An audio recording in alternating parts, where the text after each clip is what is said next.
Class 11 के रसायन शास्त्र के आज की इस वीडियो सेशन में हम बात करने वाले हैं रासायनिक संयोग के नियम के अंतर्गत दो महत्वपूर्ण नियम की। जैसा आप सभी को पता है कि इससे पहले वीडियो सेशन में हम लोगों ने बात किया था रासायनिक संयोग के नियम क्या होते हैं और तीन प्रमुख नियमों की व्याख्या उदाहरण सहित हम लोगों ने देखी थी। जिन्होंने भी वो वीडियो नहीं देखा वो हमारे चैनल पर विजिट कर वीडियो देख सकते हैं, या ऊपर जो आपको आई बटन दिख रहा है उस आई बटन को क्लिक कर आप वो वीडियो पर डायरेक्ट जा सकते हैं। ठीक है, तो सभी प्यारे विद्यार्थियों को मैं कहना चाहूँगा कि अभी 2-3 दिनों से जो है क्लासेस नहीं हो पा रही थी, अपलोड नहीं हो पा रही थी, तो अब से रेगुलर क्लासेस जो है अपलोड होंगी। रिज़ल्ट आने को था 10th और 12th का, सभी को पता है सीजी बोर्ड के लिए रिज़ल्ट आया और उम्मीद करते हैं सभी का रिज़ल्ट अच्छा रहा होगा। 10th के बाद जो बच्चे 11th में जा रहे हैं और साइंस स्ट्रीम में जाने का सोच रहे हैं, मतलब बायो और मैथ्स लेने का सोच रहे हैं, उनके लिए हमारा चैनल बिल्कुल फ्री एजुकेशन आपको प्रोवाइड कराएगा। यहाँ आपको फिजिक्स, केमिस्ट्री और गणित के महत्वपूर्ण वीडियो लेक्चर मिलते रहेंगे।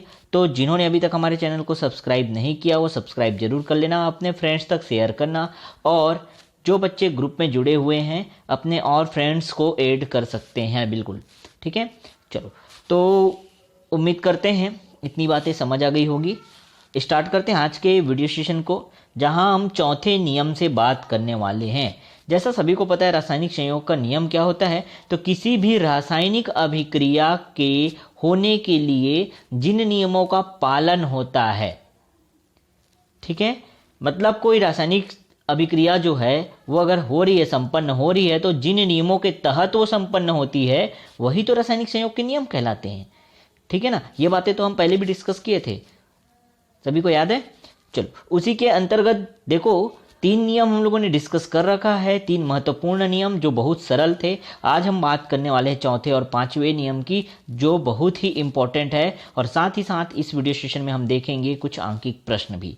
क्लियर है, तो चौथा जो नियम है वो है व्युत्क्रम या तुल्य अनुपात का नियम, जिसे लॉ ऑफ रेसिप्रोकल प्रोपोर्शन कहते हैं। तो जानते हैं इसके बारे में।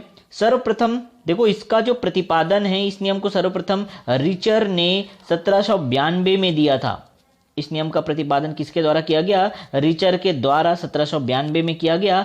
इस नियम के अनुसार, ध्यान से समझना है सभी बच्चों को, देखो स्टेटमेंट मैं पहले बता देता हूं, फिर एग्जाम्पल के माध्यम से आपको समझाने का प्रयास करेंगे। ठीक है, तो इसका स्टेटमेंट ये है, कथन ये है कि जब कोई दो तत्व किसी तीसरे तत्व के निश्चित द्रव्यमान से संयोग करती है, तब पहले दोनों तत्वों के द्रव्यमान में जो अनुपात होता है वही अनुपात उनके आपस में संयोग होने पर प्राप्त यौगिक में होगा या उसका कोई सरल गुणक होगा।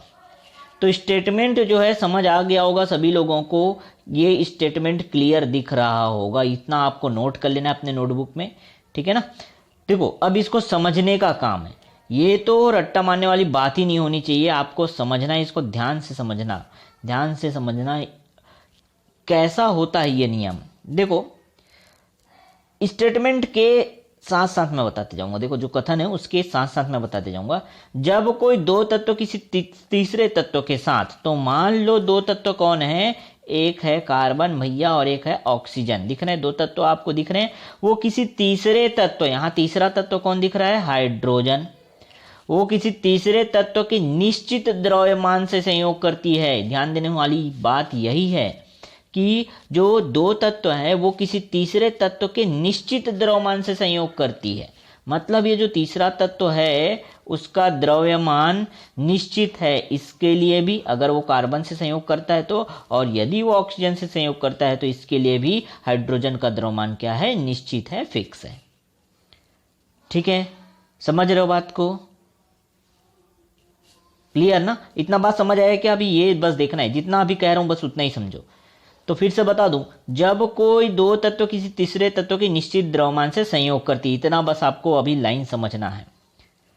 ठीक है, तब पहले दोनों तत्वों के द्रव्यमान में जो अनुपात होता है, पहले दोनों तत्वों के द्रव्यमान में जो अनुपात होगा, ध्यान रखना है, कार्बन और ऑक्सीजन के द्रव्यमान में जो अनुपात होता है वही अनुपात उनके संयोग में, उनके आपस में संयोग होने पर प्राप्त यौगिक में होगा। ठीक है, चलो अब ये चीज तो समझ आ गया कि दो अलग अलग तत्व थे।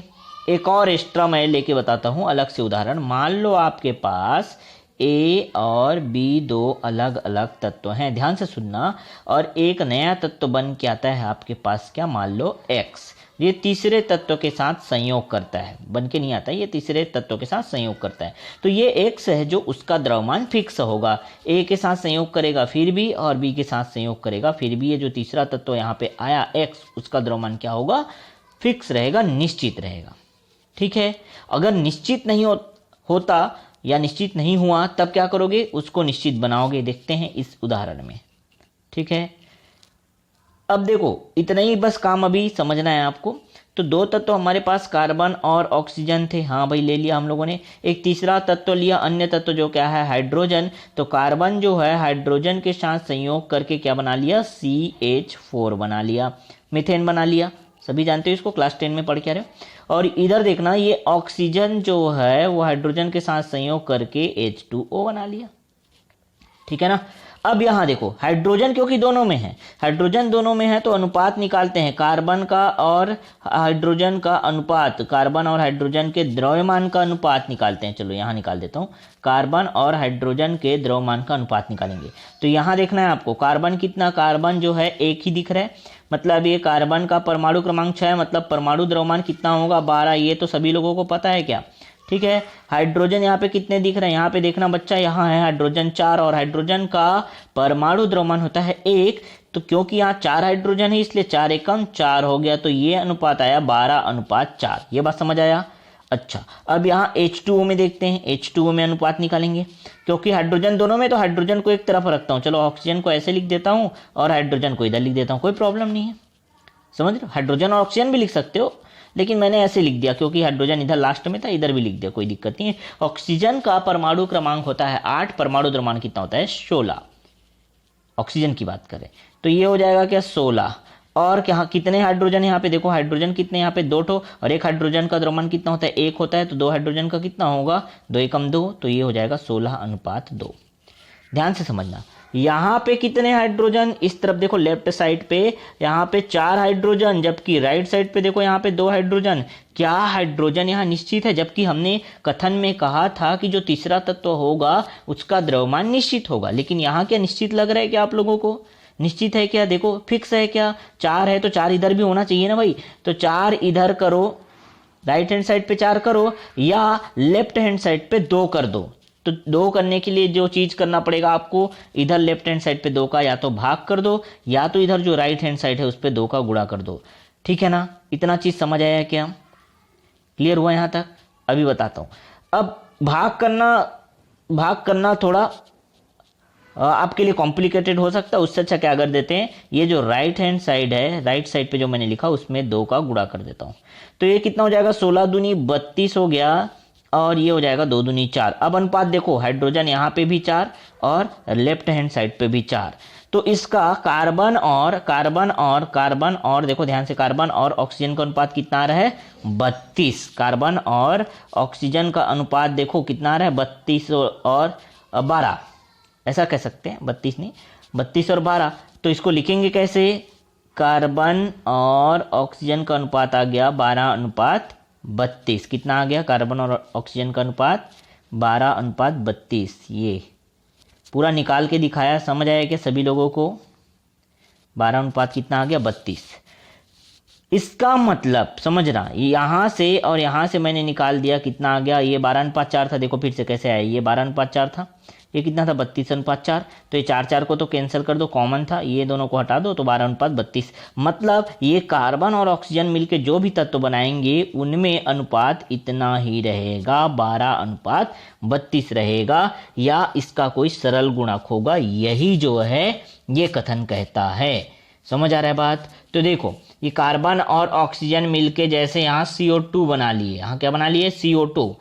कोई जरूरी नहीं है CO2 ही बनाएंगे, लेकिन हम 1 मिनट चेक करने के लिए यहाँ ले लेते हैं। मान लो CO2 बनाया, तो CO2 बनाया वो सही यौगिक बनाया है कि नहीं, ये चेक करते हैं। तो CO2 में आप देखोगे कार्बन कितना है, कार्बन का परमाणु द्रव्यमान 12, जबकि ऑक्सीजन का कितना होता है 16, 2 ऑक्सीजन इसलिए कितना हो गया 32, तो 12 अनुपात कितना आ गया 32। बिल्कुल सही, जो यहाँ आ रहा था वही यहाँ पे भी आया 12 अनुपात 32, इसलिए ये जो यौगिक बना है CO2 बिल्कुल करेक्ट है यहाँ पे। तो पूरी बातें समझ आई कि आप लोगों को? थोरली मैं एक बार और समझाऊंगा, जरूर ध्यान से देख लेना, स्टेटमेंट लिख लेना और क्या कहते हैं एक बार एकदम सरल शब्दों में फिर से बता रहा हूँ। टाइम जरूर लग रहा है बच्चों, आपको लगेगा इतना टाइम हो गया, ठीक है, 10-15 मिनट लग जाएंगे आपको ये दोनों समझने में, लेकिन हाँ एक बार आपके दिमाग में चले गया तो फिर कोई प्रॉब्लम वाली बात ही नहीं हो सकती, ठीक है, समझ आ रहा है? तो ये सिंपल सा बात ये है कि यदि आपके पास A और B दो तत्व हैं जो किसी तीसरे तत्व X के साथ संयोग करते हैं, तो A जो X के साथ संयोग करेगा और B जो X के साथ संयोग करेगा, तो ये X का द्रव्यमान क्या रहेगा, निश्चित रहेगा। तो यहां से जो संयोग करते हैं उसके अनुसार A और B में जो अनुपात होगा, A और B में जो अनुपात होगा, वही अनुपात जब A और B आपस में मिलकर यौगिक बनाएंगे तो वही अनुपात वहां पे भी होगा या उसका कोई सरल गुणक होगा। सरल गुणक मतलब जैसे 12:4 लिखा हूं ना मैं इसको, तो इसको ऐसे कटा भी सकते हैं, 4 एकम 4, 4 तिया 12, तो 3:1 एक्चुअल में। समझ रहे हो बात को? समझ रहे हो बात को ना? हाँ, ऐसे सरल गुणक बोलने का मतलब यही है, ठीक है ना? तो यदि आपके पास दो ठो कोई तत्व हैं, वो किसी तीसरे तत्व के निश्चित द्रव्यमान से संयोग करते हैं, तो उनका जो अनुपात होगा वो पहले जो जितना भी अनुपात आया, जैसे यहाँ पे कार्बन और ऑक्सीजन का अनुपात कितना आया था, तो यहाँ पे आप देख सकते हो बहुत सिंपल तरीके से, कार्बन कितना था 12 और ऑक्सीजन कितना था 32, मतलब कार्बन और ऑक्सीजन का अनुपात कितना आया 12:32। तो यहाँ पे जो यौगिक बनेगा, इन दोनों को जो संयोग करने से यौगिक बनेगा, उसमें भी यही अनुपात आएगा कार्बन और ऑक्सीजन का, तभी वो यौगिक बनेगा। इस तरह से ये नियम समझ आया। जब CO2 बनता है तो आप निकाल के देख सकते हो, CO2 में भी 12 अनुपात कितना आएगा 32, कार्बन का 12 और ऑक्सीजन का 32। क्लियर हो गया? यहाँ तक पूरा समझ आया? बहुत ही छोटा नियम था लेकिन बहुत आराम से मैंने समझाया बच्चों। आपको ध्यान से बार बार करके देखना है, कॉपी पेन से लिख लिख के देखना है, क्या कर रहे हैं सर, क्या बता रहे हैं ये देखना है। ये डायग्राम जो दिख रहा है ना, उसी के हेल्प से आपको पूरा चीज़ समझ लेना है। बाद में स्टेटमेंट की ओर जाना, जब आप ये चीज़ समझ जाओगे तो स्टेटमेंट आपको लिखना आसान हो जाएगा, कथन जो है रट्टा मारने की जरूरत नहीं होगी, ठीक है बेटा। चलो नेक्स्ट देखें। नेक्स्ट और जो है रासायनिक संयोग के नियम का ये आखिरी और महत्वपूर्ण नियम है गेल-लुसाक का गैस आयतन संबंधी नियम, ठीक है। गेल-लुसाक्स लॉ ऑफ गैसियस वॉल्यूम, ये क्या होता है तो इसको भी देख लेते हैं। गेल-लुसाक ने इस नियम का प्रतिपादन किया 1808 में। 1808 में गेलुसाक द्वारा यह नियम जो है दिया गया था। इस नियम के अनुसार अभिक्रिया में भाग लेने वाले अभिकारक गैस हो तब उनके आयतनों में सरल अनुपात होता है।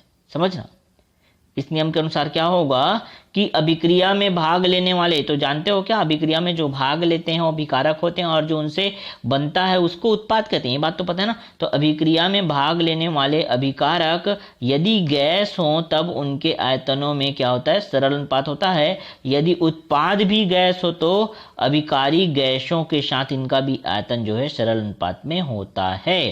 कंडीशन ये है जब सभी गैसों को समान ताप व दाब में लिया जाए, ठीक है, ये समझ आया।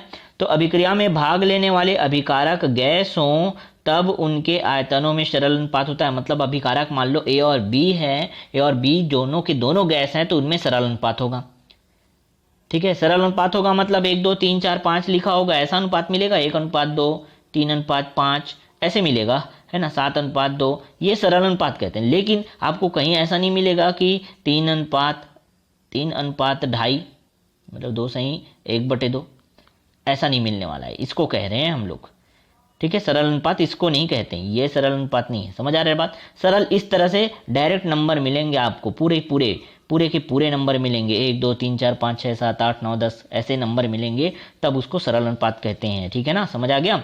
तो अभिक्रिया में भाग लेने वाले अभिकारक गैस हो तब उनके आयतनों में सरल अनुपात होता है। यदि बनने वाला उत्पाद भी गैस हो तो अभिकारी गैसों के साथ इनका भी आयतन सरल अनुपात में होता है। मतलब सीधा, अगर आपके पास जो अभिक्रिया हो रही है उसमें अभिकारक भी गैस है और उत्पाद भी गैस है तो उन सब में सरल अनुपात होता है। कंडीशन यही है, ये लास्ट में लिखना बहुत जरूरी है कि जब सभी गैसों को समान ताप व दाब में लिया जाए। ध्यान रखने वाली बात यही है, जब सभी गैसों को समान ताप और दाब में लिया जाएगा तब ये जो नियम है वह लागू हो जाएगा।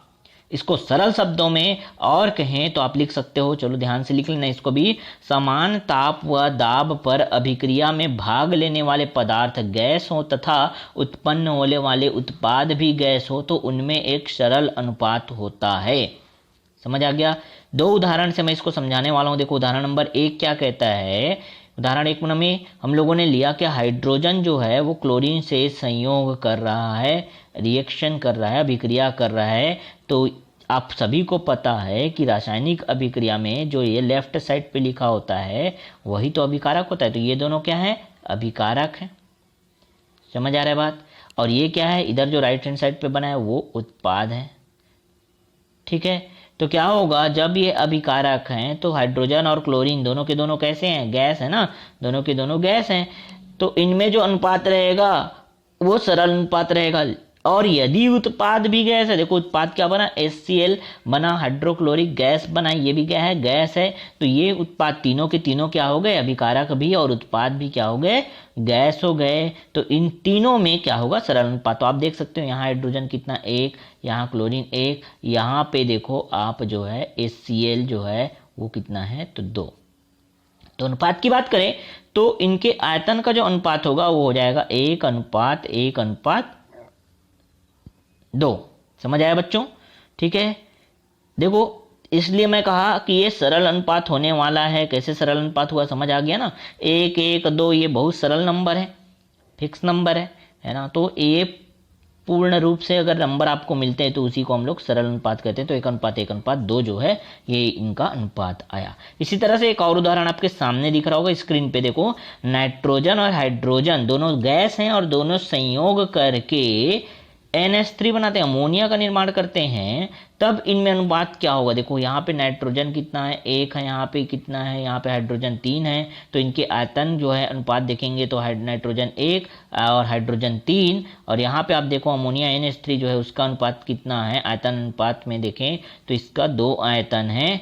तो यहाँ पे लिख दिया हम लोगों ने 2। जब अनुपात की बात करेंगे तो 1:3:2। तो ये भी क्या है? एक सरल अनुपात है। बस यही तरीके से आपको समझ लेना है। और स्टेटमेंट जो कथन की बात कर रहे हैं वो बहुत ही क्लियर कट आपको समझ आ गया होगा उदाहरण के साथ। तो जब तक आप उदाहरण को याद नहीं करोगे, मतलब उदाहरण को नहीं समझोगे, आपसे स्टेटमेंट याद करने में बहुत परेशानी होगी। तो मैं इसीलिए कह रहा हूँ उदाहरण को अच्छे से समझ लो, स्टेटमेंट अपने मन से खुद ब खुद बन जाएंगे बच्चा। ठीक है, समझ आ गया? क्लियर हुआ इतना? दोनों नियम। चलें आगे चले। आंकिक प्रश्न में कुछ लेकर आया हूँ। यहाँ पे 2 आंकिक प्रश्न हैं हमारे पास। आज के इस सेशन में हम 2 आंकिक प्रश्न को करेंगे। ठीक है, यदि आप लोगों ने शुरू से क्लास मेरा अटेंड किया है, नहीं किया है, उन बच्चों को पहले कहूँगा कि वो लेक्चर पहले देखें तब जाके इस लेक्चर को देखें। अदरवाइज आपको समझ नहीं आने वाला है। यहाँ मैं आंकिक प्रश्न कराऊंगा वो तो और नहीं समझ आने वाला। तो यदि आप द्रव्यमान संरक्षण के नियम को जानते हो तो उसके संबंध में मैं 2 आंकिक प्रश्न लेकर आया हूँ। ठीक है, चलो। द्रव्यमान संरक्षण का नियम बोलते ही सब लोगों को याद आ गया होगा, लॉ ऑफ कंजर्वेटिव मास जो है, द्रव्यमान संरक्षण का नियम क्या होता है वो हम लोगों ने अच्छे से समझा था। उसके अनुसार क्या होता था तो सभी को याद है ना। मैं वो नहीं बता रहा हूँ, डिस्कस नहीं कर रहा हूँ, पहले लेक्चर में कर चुका था। ठीक है, चलो यहाँ क्वेश्चन करते हैं उसी के बेस पे। तो फर्स्ट जो क्वेश्चन है, फर्स्ट क्वेश्चन यहाँ पे दिया हुआ है, फर्स्ट प्रश्न जो है वो 4.9 ग्राम सल्फ्यूरिक एसिड द्वारा सोडियम क्लोराइड का कितना द्रव्यमान वियोजित होगा। मतलब जो सल्फ्यूरिक एसिड द्वारा सोडियम क्लोराइड का कितना द्रव्यमान लगेगा कह रहे। सिंपल सा बात है, वियोजित होगा, इस शब्द से डरना नहीं है। ठीक है, यदि इस अभिक्रिया में 6 ग्राम सोडियम बाइसल्फेट तथा 1.825 ग्राम हाइड्रोजन क्लोराइड बनता है। ये पूरा चीज बता दिया है, कौन कौन अभिकारक है, कौन कौन उत्पाद है, क्या क्या चीजें बन रही है। तो इस प्रश्न को पढ़ते हुए आपको रासायनिक अभिक्रिया लिख लेना है। हर चीज तो दिया हुआ है ना। तो देखो यहाँ पे सल्फ्यूरिक एसिड जो है वो सोडियम क्लोराइड के साथ रिएक्शन करता है, अभिक्रिया करता है। तो प्रश्नानुसार हम लोगों ने पढ़ा और रासायनिक अभिक्रिया बनाया, तो ये सल्फ्यूरिक एसिड था H2SO4, सभी जानते हो इसका सूत्र। वो क्या करता है, सोडियम क्लोराइड NaCl के साथ अभिक्रिया करता है, वियोजित होता है, ठीक है। तब इससे क्या बनता है, यदि इस अभिक्रिया में 6 ग्राम सोडियम बाइसल्फेट, क्या बना, सोडियम बाइसल्फेट मतलब NaHSO4, सोडियम बाइसल्फेट इसे ही कहते हैं NaHSO4, ठीक है, तथा 1.825 ग्राम हाइड्रोजन क्लोराइड मतलब HCl बना, ठीक है। कौन कितना कितना ग्राम बना है ये भी बता दिया है। देखो सल्फ्यूरिक एसिड है 4.9 ग्राम, हाँ लिख दिया भाई 4.9 ग्राम सल्फ्यूरिक एसिड। NaCl यहाँ पे सोडियम क्लोराइड जो दिया है NaCl, कितना द्रव्यमान वियोजित होगा, तो यही हमको ज्ञात करना है। इसलिए हम लोगों ने क्या किया, इसको क्वेश्चन मार्क कर दिया। समझ आया क्या बेटा, देखो ये NaCl कितना लगा उसको हमको ज्ञात करना है, तो मैंने यहाँ क्वेश्चन मार्क प्रश्नवाचक चिन्ह लगा दिया, ठीक है। आगे यहाँ बताया है क्वेश्चन में कि इस अभिक्रिया में 6 ग्राम जो है सोडियम बाइसल्फेट बनता है। सोडियम बाइसल्फेट कितना है, 6 ग्राम, और 1.825 ग्राम कितना बनता है, हाइड्रोजन क्लोराइड। 1.825 ग्राम कितना बनता है, हाइड्रोजन क्लोराइड बनता है। तब क्या होगा, तो इसमें पूछा है कि कितना द्रव्यमान वियोजित होगा, किसका, सोडियम क्लोराइड का। तो सोडियम क्लोराइड हम लोगों ने ले लिया कितना, x, मान लो अननोन, अज्ञात है, क्वेश्चन मार्क लगा दिया, ठीक है। अब देखो भाई द्रव्यमान का बात किया है, जब इतना चीज देखियो तुरंत आपके दिमाग में याद आ जाएगा। आप लोगों ने पांचों के पांचों नियम पढ़ रखा है ना, तो आपको यहाँ पे ध्यान में आ जाएगा कि यहाँ तो द्रव्यमान संरक्षण का नियम फिट बैठता है, क्योंकि द्रव्यमान की बात किया है। और अगर मेरे पास देखो जो अभिकारक का द्रव्यमान है वही उत्पाद का द्रव्यमान होता है नियम से, है ना। तो अभिकारक का द्रव्यमान मतलब ये और पहला और ये दूसरा दोनों को जोड़ूंगा, उसका द्रव्यमान ये जो उत्पाद बने हैं उन दोनों के द्रव्यमान के बराबर आना चाहिए, ठीक है। लेकिन यहाँ पे हमारे पास ये इसके बारे में कुछ जानकारी नहीं है, तो इसको मैंने क्वेश्चन मार्क ले लिया। तो द्रव्यमान संरक्षण का नियम लगाया, और देखो द्रव्यमान संरक्षण के नियम से अभिकारक का द्रव्यमान जो होता है वो उत्पाद के द्रव्यमान के बराबर होता है। तो अभिकारक मतलब लेफ्ट हैंड साइड पे जो भी द्रव्यमान है देखो उसको हम लोग रख दिया 4.9, और क्वेश्चन मार्क था तो क्वेश्चन मार्क ही रहने दिया उसको, ठीक है। ये दोनों अभिकारक का द्रव्यमान हुआ। उत्पाद क्या क्या बने, तो उत्पाद इधर बने हैं उनको दोनों को जोड़ दिया 6 और 1.825 उत्पाद का द्रव्यमान, दोनों बराबर होंगे। हमको क्वेश्चन मार्क निकालना है ना भाई, कितना आसान हो गया आपके लिए। इधर जो 4.9 है उसको आप इधर पक्षांतर कर दो तो इधर जाके वो घट जाएगा। पहले इन दोनों को जोड़ दो, इन दोनों को जोड़ने से आपके पास आंसर आ जाएगा 7.825, और ये 4.9 है वो इधर जाके क्या हो जाएगा, घट जाएगा। यहाँ इस स्टेप में देख सकते हो। तो माइनस करना है आपको, सिंपल, और माइनस करने तो आप सभी को आता ही होगा। 7.825 में 4.9 को माइनस करना है, तो 9 के शून्य शून्य लगा दो पीछे में, और इतना माइनस करने सभी को आता है, तो आपके पास आंसर आ जाएगा, ठीक है। समझ आया, बहुत आसान क्वेश्चन था। आगे चलें, देखो एक और क्वेश्चन है हमारे पास। ये भी क्वेश्चन द्रव्यमान संरक्षण से संबंधित ही है, बहुत ही सिंपल है, इसको भी देख लेते हैं। 4.2 ग्राम NaHCO3 सोडियम बाइकार्बोनेट है, ठीक है, NaHCO3 को 10 ग्राम CH3COH एसिटिक एसिड है, ठीक है, इससे मिलाने पर यह पाया गया कि वातावरण में 2.2 ग्राम CO2 मुक्त हुई है। दर्शाइए कि यह द्रव्यमान संरक्षण नियम के अनुकूल है। लो बताओ भाई, कितना इजी क्वेश्चन है। आपको यहाँ किसी का द्रव्यमान निकालने नहीं बोला है, आपको बस पूछा है कि आपको ये सिद्ध करना है, कह सकते हैं कि ये जो अभिक्रिया हो रही है वो द्रव्यमान संरक्षण नियम के अनुकूल हो रही है, ठीक है। और साथ ही साथ ये भी बता दिया है कि जो शेष उत्पाद बने, क्योंकि उत्पाद पूरा नहीं बताया यहाँ, है ना, उत्पाद एक तो बस CO2 बस बता दिया, लेकिन CO2 बस नहीं बनेगा, और भी कुछ बनेगा, है ना। तो जो शेष उत्पाद जो बना है वो 12 ग्राम है करके बता दिया है। और आपको चेक करना है कि द्रव्यमान संरक्षण नियम के अनुकूल है कि नहीं। और द्रव्यमान संरक्षण का नियम क्या कहता है कि अभिकारक का जो द्रव्यमान है वो उत्पाद के द्रव्यमान के बराबर होना चाहिए। यदि अभिकारक का द्रव्यमान उत्पाद के द्रव्यमान के बराबर हो गया तो हम कह सकते हैं कि यह द्रव्यमान संरक्षण नियम के अनुकूल है। क्लियर हुआ। तो देखो रासायनिक अभिक्रिया कुछ इस तरह से संपन्न होने वाली है। जो दिया है हमारे पास, क्या क्या दिया, देखो NaHCO3 और इधर क्या दिया CH3COH। इन दोनों का द्रव्यमान कितना दिया है, तो ये 4.2 ग्राम दिया है, इसको 10 ग्राम दिया है, ठीक है। और क्या बन रहा है, उत्पाद। देखो यहाँ पाया गया कि वातावरण में CO2 मुक्त है, CO2 मतलब ये क्या है, उत्पाद है।